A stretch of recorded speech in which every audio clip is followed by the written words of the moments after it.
Descriptionii murteessaadha. Algoritimiin Google illee descriptionii kana irratti hundaa'eeti kan inni viidiyoo keessan push godhee warra daawwattoota biraan isiniif ga'u jechuudha. Gargaarsaaf gara ChatGPT yoo dhuftan bifa barbaadeen isinii dhiyeessa jechuudha. Publish godhi jennaan. Handle jechuun immoo maqaadhuma salphaatti namoonni qabatanii ittiin chaanaalii keenya waamuu danda'anudha.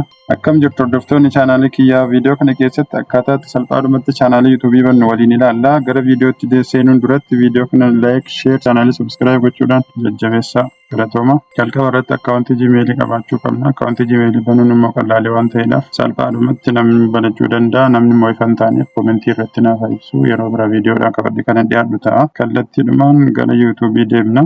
Gara yuutuubii deemnu mallattoo profile picture kana irratti click yoo goonu create channel kan jedhu kana irratti click goona. Daashinuu dhufu kana irratti maqaa chaanaalii keenyaa agarsiisna. Fakkeenyaaf Oro Culture. Handle jechuun immoo maqaadhuma salphaatti namoonni qabatanii ittiin chaanaalii keenya waamuu danda'anudha. Oro Culture jedhee ofiisaatis defaultii kan inni sirrii barreesse kana fudhachuu dandeessu yookaan immoo ofii keessanii bifa barbaadaniin barreeffachuu dandeessu jechuudha. Achi booda create kan jedhu kanarratti click goona. Chaanaaliin keenya kunoo banameera jedha. Achi booda YouTube Studio deemuudhaan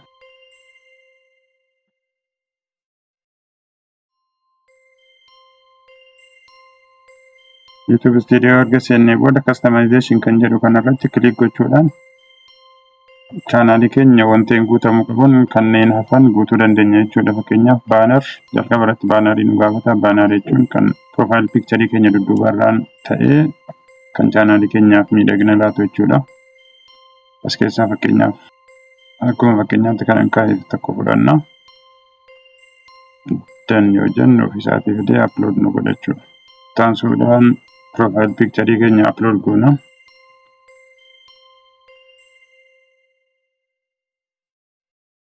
Bisa kanaan upload erga goonee booda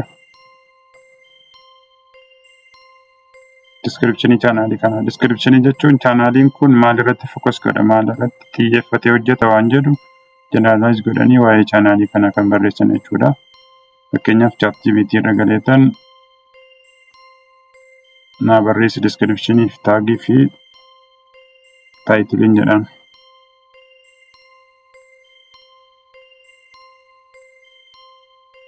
Descriptionii taagii fi taayitilii chaanaalii Oro Culture jedhuuf naa barreessi jedheen ennaan kun akkasitti naa diriirsee gadi naa kenneera jechuudha ChatGPT. Kun descriptionii chaanaalii keenyaati.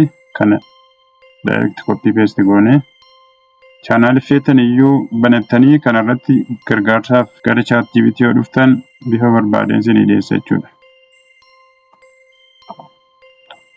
Copy gochuudhaan fidnee descriptionii keenya irratti paste godhanna jechuudha.